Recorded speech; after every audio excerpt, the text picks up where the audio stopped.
Again, ladies and gentlemen, we'd like to invite you to take a seat. We'd like to begin this session in approximately 14 seconds.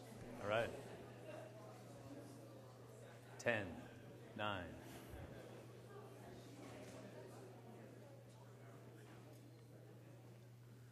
Wow. Self-quieting group, huh? Hi, everyone. We've got a great panel and a great topic. Really excited to get started. We're going to be talking about the media. We've got some great speakers. My name is Ryan Mickle. I'm representing Triple Pundit and also Companies and Me. We're going to do some quick introductions.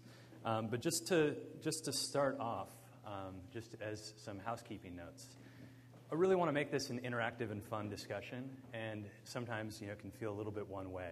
And so I'd like to invite you to ask questions at any time. You can send me a text message, but you have to write down my phone number and just use it for this next hour. The phone number is 415-828-3735.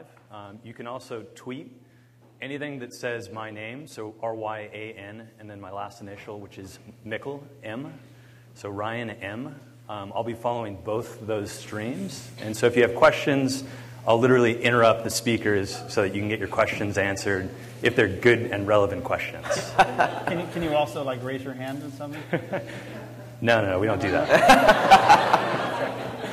We'll save questions for the end as well, but it's a lot of fun if we make it interactive and do it in real time. So just a quick bio for myself, and hopefully we can keep our bios short.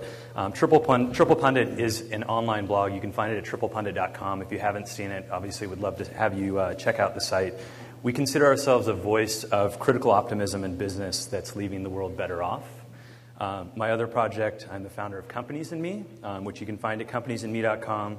And we are helping the companies that are going to be the reason that our community thrives, turn their passions and stories into competitive advantage and connect with the local community. So to start, I'd love to have our speakers introduce themselves, try to keep it fairly short. And if you wouldn't mind also throwing in whether you are killing or saving journalism with your work. Let's start with Pete. Hi, my name is Pete Lewis. I am a John S. Knight Fellow at Stanford University. It's a research fellowship there. I came to Stanford after a career as senior editor at Fortune magazine, and before that 18 years off and on at the New York Times, in between a couple of internet startups. I am both saving and killing journalism. My overall mandate is to save journalism at Stanford, although I think that there are some parts of journalism that deserve to be killed. And so I'm devoting most of my time to studying how traditional media are going to make a transition into the digital landscape. Great. Jamie? My name is Jamie Henn. I'm the communications director for 350.org, which is an international climate change campaign. And last year, we ran a giant global day. We got some fans. Last year, we ran a global day of action around the world in the lead up to the Copenhagen climate talks. And we really wanted to see if we could use creative events to take an admittedly very boring subject, which was 350 parts per million of carbon dioxide in the atmosphere, which scientists were telling us was the safe upper limit. We're now at about 390. So this was a bit of an ambitious target, to say the least. We wanted to see if we could make that the Nike swoosh of environmental activism leading up to the Copenhagen talks. So we organized with thousands of partners and hundreds of partner organizations around the world, over 5,200 events in 180 countries simultaneously, and tried to use those creative events to get this 350 target out into the media. And we were shocked by the success of it. Thankfully, Michael Jackson did not rise from the grave on the weekend of our day of action. And we got great media coverage. We were the top story on Google News. We made the front page of the New York Times, CNN. And we also got great media in Mongolia. We were on the front page of the paper in Panama. We were in hundreds of languages. And it was a real experiment for us who knew nothing about media to figure out that a lot of these new tools that are out there allow us to communicate, to organize, and to build movements in entirely different ways. So if I'm killing it... Oh, do you know? I have trouble keeping track of bills. Fantastic. So Bill McKibben, the founder of 350.org and a writer who helped really sound the alarm on global warming and now has a new book out, is going to be speaking a few places around the Bay Area coming up. So am I killing or saving journalism? I don't know. I hope that we're saving it in some ways by giving them interesting things to write about, but trying to, as we say, kill off some of the more traditional parts and see if we can use it to communicate messages in different ways.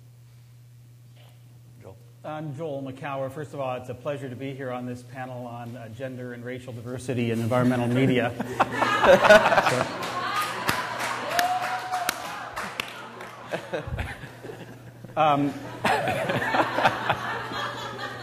Does a young white male count as kind of a... If you want. I'm... You guys have hair. Right. Facial hair, no facial hair. It's a little bit. I'm executive editor and co-founder of a company called Greener World Media. Most people know us by our flagship website, greenbiz.com, but we have a series of other websites on climate and green buildings and green IT and green design, all B2B. We focus on the mainstream business community. And then beyond websites, we have newsletters, webcasts, conferences, research reports. We also run a peer-to-peer learning forum for chief sustainability officers at big companies. We bring them together 3 times a year so they can learn from one another. So companies like FedEx and Microsoft, Wells Fargo, Miller Coors, Polo Ralph Lauren, Steelcase, Frito-Lay, then come together and because they're all trying to learn this stuff. So it's a business model that's not that different from many other business media and business information service companies in the non-green world. We've really applied that B2B for the mainstream world. I'm a journalist by training. I've been a journalist for 30-some years and independently primarily, but written for lots of publications. So we hire journalists. We have a staff of journalists, so I don't know that we're doing anything that I could possibly describe as keeping anything alive, but we're certainly trying to do our part. Great. So we're really at the intersection of 2 incredibly hot topics with media and the environment. And I'd love to kind of kick it off by talking about how media is changing right now. And I think we've got some, maybe Jamie and I can't speak to the historical perspectives from how far media has come. But obviously Joel and Pete, you guys can really kind of fill in some gaps for us. Thanks. I can only speak to the last 65 years, so. That's it. After that, you'll have to pick it up, Pete. So let's get back to media. So how are things changing? How is it affecting your work? Let's kick it off, Pete, if you don't mind. Well, when Johannes Gutenberg told me that we were heading toward a crisis, many years ago, back when I was a young whippersnapper at the New York Times, I was putting out the Science Times section. On the staff, we had a biologist, a reporter who covered biology. We had a medical doctor. We had a number of other people, a chemist, all of whom a mathematician, and they were all covering their specific topics of interest. These days, when newspapers and magazines go through economic contraction, unfortunately, it's the specialists who are the first ones to be let go because they tend to be more experienced reporters and they tend to be the more expensive reporters. So now you're seeing a change.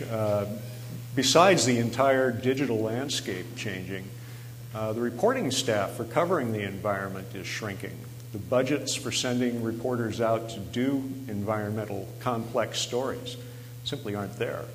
And the outlets, when papers like the Washington Post say that they have no stories over 30 inches now, it becomes difficult to tell the kinds of really nuanced, complex stories that, in particular, the environment, say climate change, require. So that's one of the big changes that I see right now. Okay. I think he nailed it, but it's worse than that, unfortunately, because it's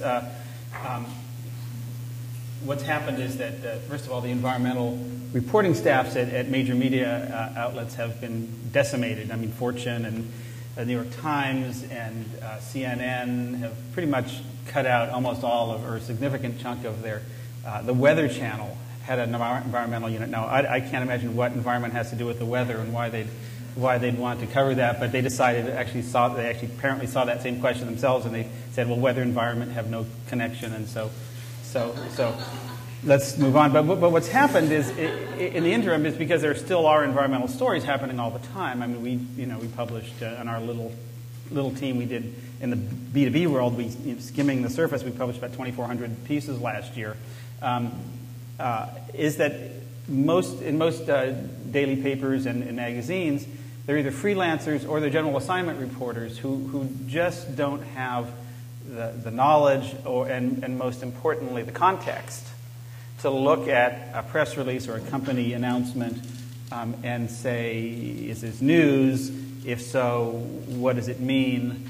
And how does this fit into what's been happening all along? Is this part of a larger thing, or is this, And so from a company perspective, it's both good news and bad news. One is, good news is that, almost anything can become a story, no matter how trivial or no matter how superficial or no matter how not news, from the definition of something that really is new and different.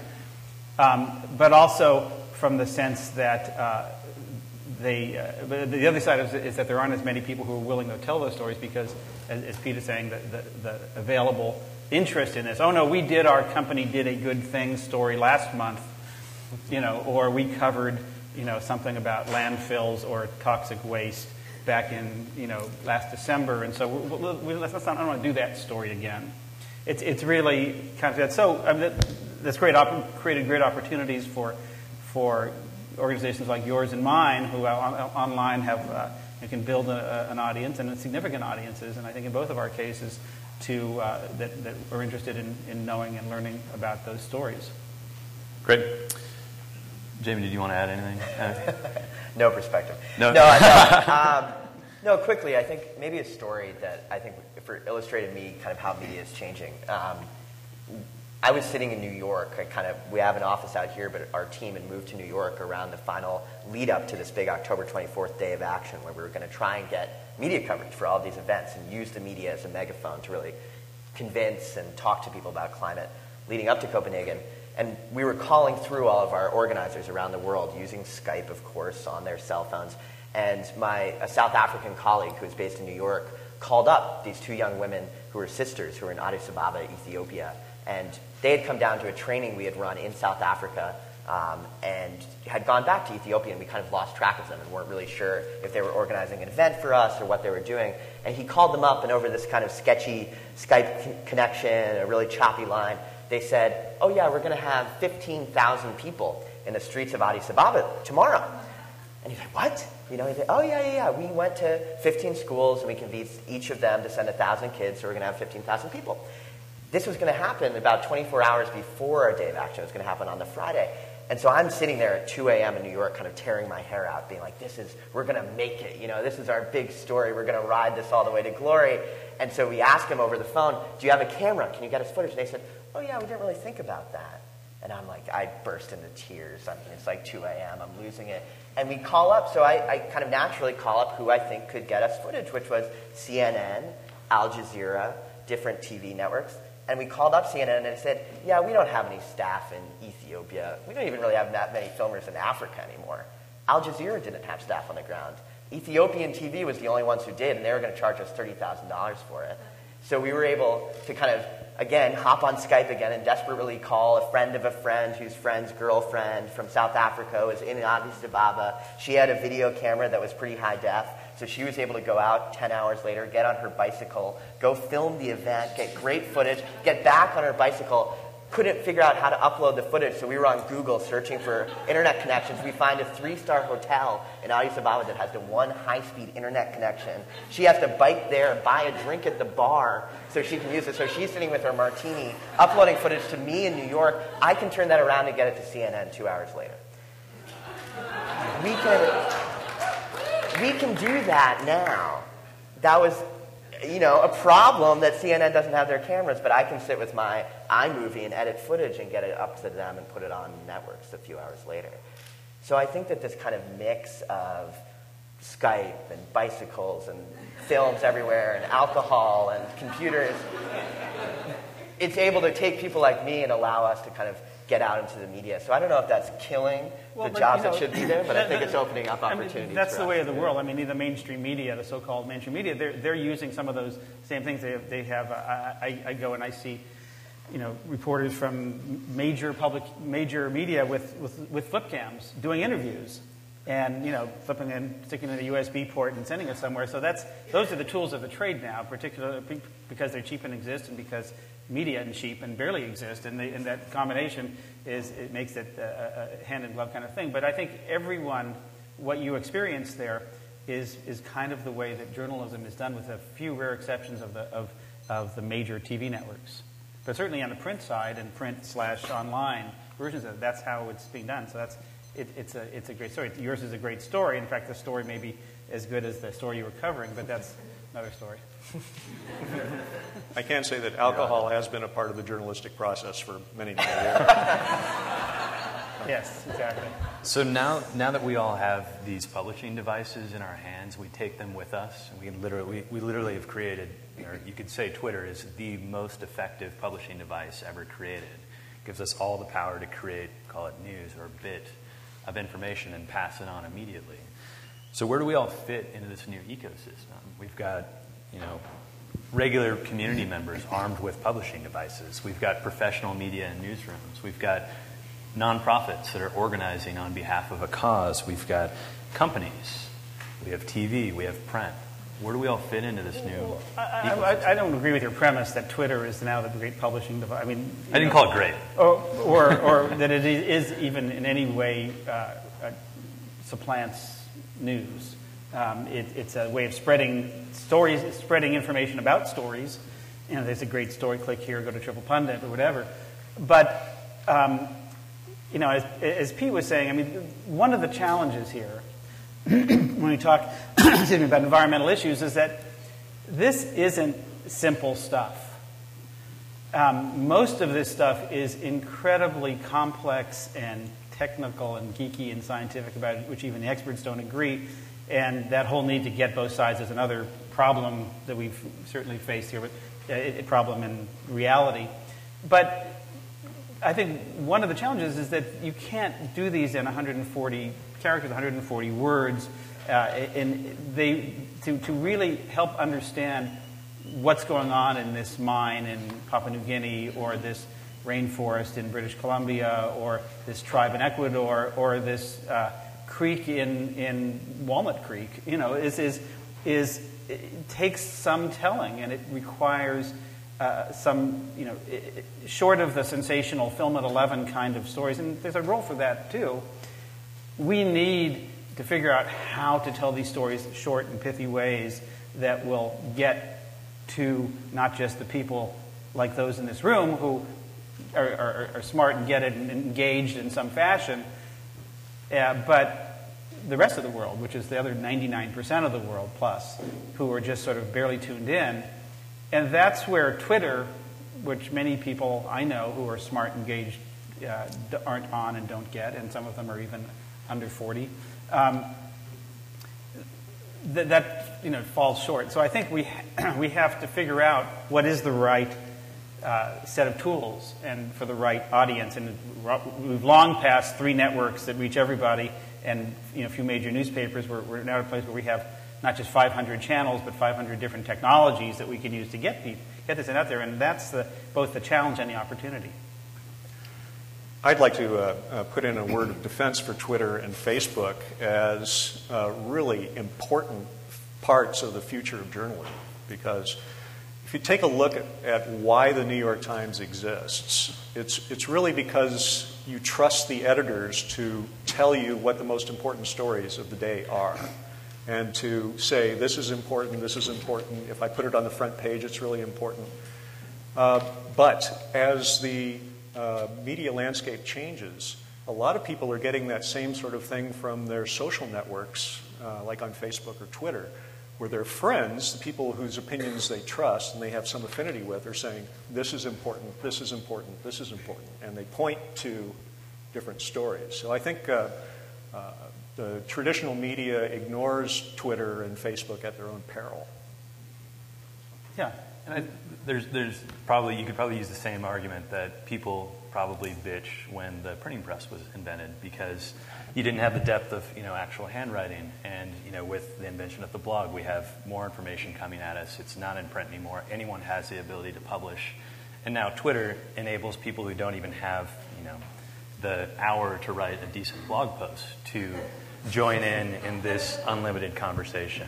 I tweet every day, and I have, please follow me, just Makower, and I have great fun doing it, and I have this great, conversation going on with lots of people. It's a important part of my day. Well, it's not important. It's a significant part of my day, and I don't think that when I do see stories sort of get viral on Twitter, it's really funny how they get spun in ways that people who clearly haven't read the story add a little thing, and it has a great. I mean, we've certainly seen what's happened in Iraq and Tiananmen Square and other places where social media can play a critical role in helping to tell a story that we wouldn't otherwise get. And I didn't want to come out as a troglodyte here.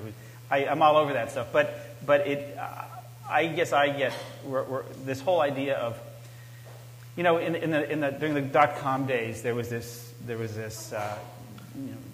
it was fact that content is king, right? And that was just one of the dogmas that was saying that was those who had content were the ones that were going to do really well. Well, it didn't turn out so well. I mean, we've seen online media not doing so well. What's been king is context. The websites and the organizations that have been able to make sense of things, of all the information out there, whether it's Google News, or everything from iTunes, and not just with news, but just make sense of information. Google, iTunes, eBay, those the ones the icons now of Silicon Valley and the internet are the ones that are making sense of information, and I think that context is a critical piece of this too at the micro level in terms of how does an individual development, an individual story, an individual company development announcement, whatever, fit into the bigger picture. And that goes to the core of journalism of that. Is it news? Is it important? Is it significant? Is it something that I should pay attention to? Does it change the way I think about anything? Or is it just a random act of greenness that took place out there that sounds interesting, but when you think about it, it's actually not only not news, but it's actually misleading. And that's where the social media really falls short. So I think, beyond just kind of getting caught up in Twitter and the different technologies, one of the real questions, and in order to make this conversation practical, the conversation or the point is about noise. We are overwhelmed with noise and information. None of us, emails become this game that no one wins. You play it every single morning and you never win. And actually, we had a conversation earlier where Jamie mentioned that he's actually deleting emails from other activism organizations while he's crafting his own emails for his own cause. So in the spirit of keeping up with it all, only move on to it. Like how do we take this? For a little bit of time, I've been talking about how, attention is the means, not the end. Right? We need to understand what the value of our attention is, and not just maximize the amount of time we're trying to capture of people's lives, and optimizing for time on site, number of pages per visit, and getting people to be fundamentally addicted to some kind of platform online. So how do we create action? And maybe Jamie, you can kind of talk a little bit about how Sure. You're capturing attention, but then you're asking people to do something for you, right? And do something for themselves. Definitely. It's a really interesting point. And, as advocates, we're both always trying to get a message out there kind of to policymakers and out into the public, but also trying to engage our public and engage our base to really get involved in something and set aside, being on Twitter all the time and actually go out and organize something as well. With 350, we intentionally went focused in. I mean, we focused in on 3 digits. We didn't issue a 10-page policy brief on everything we wanted to see out of Copenhagen and then try and distribute it to a bunch of people and get them to memorize it. We really focused in on how can we boil down global warming into a single number that will be recognized everywhere. That was the beauty of it, was that 350 meant the same thing in China in Mandarin as it did in English here in California. And it was very pleasing, actually, to get, the Mongolian newspaper article and see all this Mongolian at 350, 350, 350. I'm not sure what they're saying, but at least we're getting all news is good news, right? So I think that, we really saw that by taking a specific idea that was admittedly pretty complicated, but at least was boiled down to one number, we were able to get that out into the media, and then people could add on other parts of it. They could say, well, 350 for me in India may mean one thing, whereas 350 for me here in San Francisco may mean another. So we're able to really get out there. I think another piece of how to kind of get people's attention, though, is with creativity.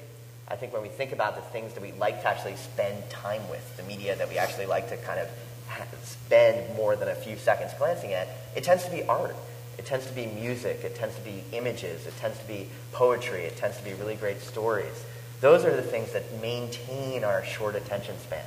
And so from the very beginning with all of our work at 350 and all of our work surrounding that, we tried to think about what are not just clean energy now and statements like that that are going to get people, but what are the real personal stories that we can put out there? How can we tell the story of the one girl in Iraq who went off by herself and organized an event? How can we engage musicians? And Pandora from Grind for the Green and others are here who are doing incredible hip-hop work. How can we use these new music to engage other audiences? And I think, again, that's one of our focuses moving forward is how can we bring art back into activism? How can we use these things that still engage people on a real gut level and use those to kind of cut through the noise that's out there? What do you think? Is there still a room for long-form environmental journalism? I think in a way there is. We kind of intersect this interesting world because we work with, we've got kind of a pretty young team at 350, but then we work with Bill McKibben, who's a very traditional environmental journalist. He writes books, which I like. A book, How quaint. I know, how quaint. I read about the books. Yeah, I know. On Twitter. On iPads and all that. I don't know if Earth is on an iPad now. But, we started our campaign with a letter with actual paragraphs and sentences and periods and all of that, We were kind of, wow, I don't think this is going to work. But again, it was something different for people. It wasn't kind of your average, email blast that people get. It was a personal letter. It was sent out. It had personality to it. It had a tone. And I think that as we begin to communicate and as we find effective ways to communicate, those are the things that really matter. And I don't know what that means for journalism in a way. I mean, I know personally when I go to the New York Times, I tend to read the opinion pieces. And I think that there's something to that a personal voice still captures our attention, whereas traditional kind of the narrator's absent journalism, I'm not sure. I mean, I think that you can't undervalue the role of storytelling in this. And I don't necessarily mean once upon a time, light kind of. But storytelling is one of the things we all do. It's one of the things that makes us human. It's one of the things that separates us from the other mammals. But in the area of sustainability, of environmental, of whatever we're talking about here, environmental justice, whatever the piece of it is, storytelling takes on a critical importance because if you think about what's going on here, on the one hand you have this incredible complexity and scientific geeky stuff about which even the experts don't always agree. And on the other hand, it's about our bodies and our families and our kids and our community and our future. And so it's head and heart. And you probably, I think all of us in this room know well that if you go too far in either direction, too far in the heart, you get too woo-woo in California and all this stuff, or too scientific geeky, or you just lose your audience in either way. And storytelling is the way that we integrate that. It's the way you integrate head and heart. It's also the beginning of transparency, and it's a critical part. It's how we learn. And I think that most of the journalism, I'm not talking about long form so much, Pete, it's more the daily beat stuff. I get calls from reporters weekly, almost daily, from all over the country and outside and say, I'm doing a story on X, doing a story on a company that claims to be the first green car wash in Charlotte, North Carolina. Seriously, that's an actual story. It's one that I happen to remember because it was recently. And they're recycling their water, and they're using biodegradable soaps and all this. And is that true? Is that a story? Is that part of a bigger trend? How does that fit? And they don't have that, beyond the the who, what, where, when, why, AP, pyramid, whatever.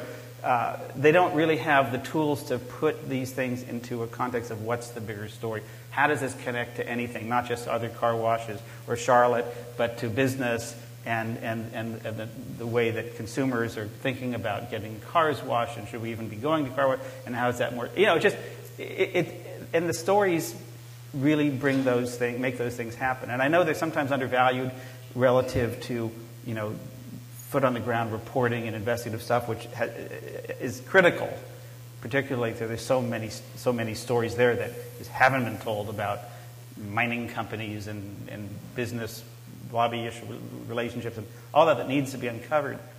But the art of storytelling, and it's two-way. Quickly, two-way. It's the people, the public relations and communications people who don't know how to tell us the stories. And we say, hey, we issued a release, and we're putting out a statement, or there's a new fact that we want to tell you about a study.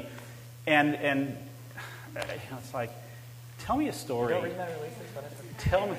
Tell me a story, because that's what I need to understand it. I think that's a really important point, speaking from an advocacy perspective as well. I think even in the advocacy realm and the political change realm, there's still a feeling that that's the best way to go about it, and not to denigrate our great lobbyists on the Hill in D.C. But I think that at times we forget the power of stories to really influence policy change as well. We think that our plans and our sign-on letters is the best way, when really, I'd much rather get that story in the Des Moines Register about, the constituents that are out there actually organizing, and the moms and the workers and all of that, than I would to have, a lobbyist go in and meet with that senator in a suit and tie. Because that story in Des Moines, that paper gets on the senator's desk as well. And that's the one that will really kind of pull at the heartstrings and help push this forward and help change it as well. And I think that we saw, for those of you yesterday, the photos of the whales and the eyes. These pictures are really the types of things that can help change the dialogue around this. So I think as we think about making change and advocating, there's always going to be a place for the policy analysts and the suits and ties to kind of push it on the Hill or in Sacramento.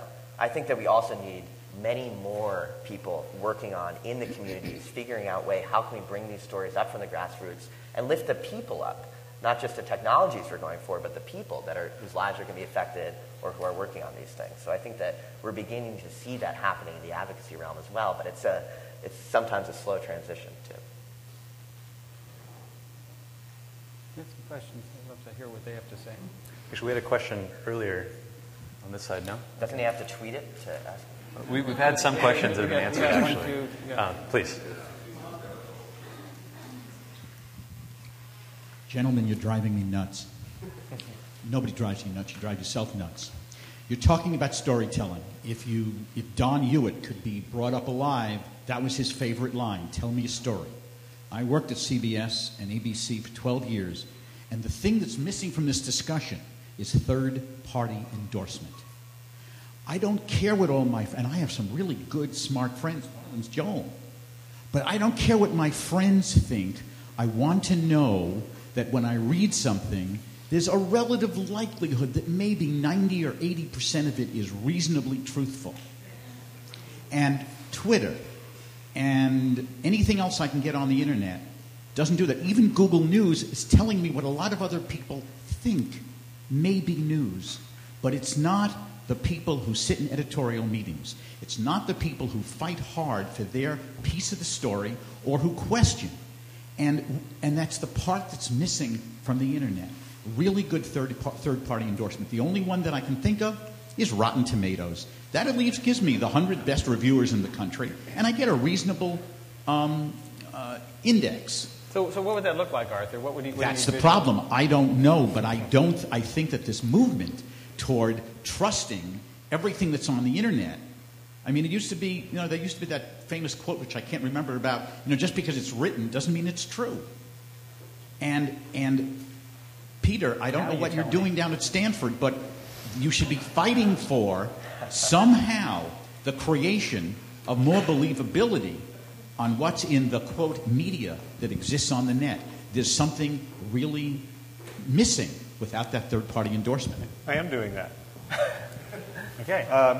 There are a number of projects at Stanford for trying to figure out the truthiness, to borrow a Stephen Colbert line, of the information that we see online. If you go to, I spent some time at Google looking at Google News and how they're trying to establish the reliability and veracity of stories online. Google's idea is to do it through an algorithm. You know, there must be some way to reduce this to a mathematical formula to determine whether this story is true or not. At Stanford in the computer science department, they have a lot of really smart people who are trying to figure out how to do that. I agree with you. I think having expert humans in back of it is probably the best way to do it. One more. I think we got a bunch of questions here. We don't know. Sarah Palin is a fabulous storyteller. She is. Just really, So I think just a quick response. I think it's a great point. And again, speaking from the advocacy point of view, you know, when we had our top climate scientists come out and say, James Hansen, and say, okay, 350 is the number, we were like, okay, great, you know, here's the fact, everybody's going to fall in line. You know, of course not. I think that truth has some power, but truth also needs to kind of get flashy every now and then and maybe take its shirt off or something to really get some attention, you know? So I think that what we're trying to do is give truth the equipment it needs to survive in our new digital age and, you know, make it a little bit more appealing to the folks out there that won't just see it, hear it, and then believe it, but maybe need a little bit of song and dance routine to go along with it. Right, they call it the naked truth. And just one quick point. We've definitely got quite a few questions waiting. One thing I like to resort to is, you know, looking at these tools that are Twitter and Facebook as the social filter that allows us to, now that we're completely overloaded with information, in a lot of ways we're introducing each other and recurating the front page of the New York Times based on our friends, based on the people who we are connected to online in some ways. So you can, a great story makes it through that social filter, and they in a sense become the bullshit detector for a lot of that news and information that finally makes it to us. On the downside, we're finding out that, of course, companies are really good. The companies that are participating in social media to get their messages out are actually also getting really good at getting their messages through those filters. So now we just don't trust our friends. So we've got this really interesting dilemma that we're in terms of trust. And we've got, Darian, did you have a question? I'm gonna go around the room in the order I saw hands. Thank you. So I've been working in interactive marketing for quite some time, and the question I'm really curious to ask is the power of social media and the internet to relay information and news is really clear, as it is with stories, but I'm curious to hear the panel's thoughts on its ability to reframe an issue, for example, climate change. Part of what needs to happen if we are to move forward as a movement is that, as opposed to climate change being viewed as a huge threat and challenge, it has to be viewed as an opportunity. And so what is social media's role in the internet and the internet's role in reframing that issue? That's like a softball question, right? I think that, you know, to give one example and then to talk about what we're doing now, I think that there's a tremendous role to really reframe environmentalism and to reframe climate change through the media and through social media. One of the beautiful things about October 24th and the work that we did was that we were able to organize with partners all across the planet. Is Ruchi here? She left. Ruchi is here, and she's a young woman from Mumbai who is one of our lead organizers in India. Not surprisingly, when you do a global day of action, the majority of faces in your photos are not us. It's the brown, black faces, Asian faces from all over the world. And so we were able to really show through photos that the environmental stories that were getting reported on in the US, which tended to be about your traditional environmentalists or all of that, weren't necessarily representing the breadth and depth of this movement all around the world that was really taking action. And so I think one way we were able to use media, use photos, use storytelling was to show people that this was a movement that was extending far and wide, that we had allies all around the world, and the people that were really beginning to feel the impacts of climate change actually had an opportunity to make their voices heard and to be on the front lines. The second piece of it, this year, the kind of campaign that we're doing, we're calling it Get to Work. And so we're trying to add on this layer of community solutions to the political activism that we've been doing. So instead of having thousands of photos of people making 350s and trying to get that out there, we're hoping to have thousands of examples of local sustainability projects, of people getting up on the roof of their school and putting up a solar panel, of doing low-income housing retrofits, of doing all of that to show people that these solutions are happening on the ground, and that, as you were saying, the media may be sick of kind of writing it, oh, we already wrote about the solar panel, last month. We really want to flood it and show people that there is momentum and that these projects are really happening, and make the point to our politicians that, hey, if we can get up on the roof of our school and put up a solar panel, surely you can get up on the roof or up on the floor of the U.S. Senate and maybe do your job too, which is pass some legislation now and then. So I think that there are ways for us to use the tools we have to really show the examples on the ground. A question? Where's the microphone? On this side of the room? Thank you. Listening to you reminded me of a story. Before there was driver's ed, there were cars. Okay. I knew a woman when I was growing up who told me how she learned to drive. Her father bought a car, and she started to drive it.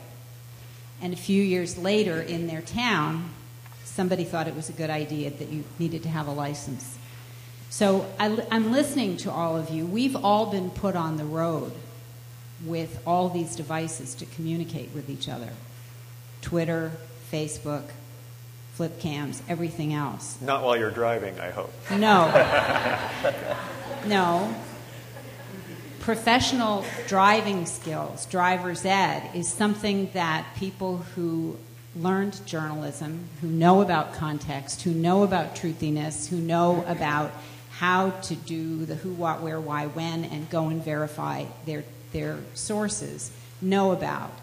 Is there a way to put the two together? Is there a way to help people who do want to tell the story with some context to download for themselves some of the skills that it took you a lifetime to learn and be using them to tell the stories in new media? Wow, softball. Yeah, really.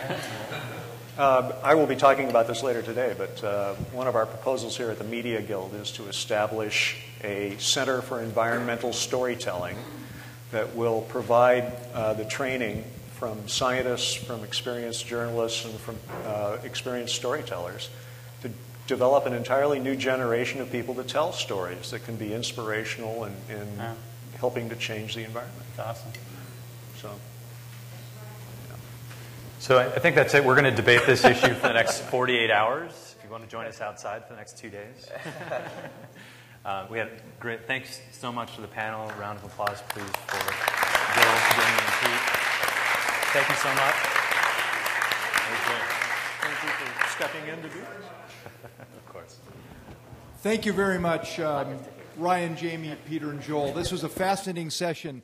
One of the things about a conference like this is every session leaves you wanting more. We're about to go into a break, a 15-minute break. You'll have a chance to talk to these excellent panelists and keep this discussion going.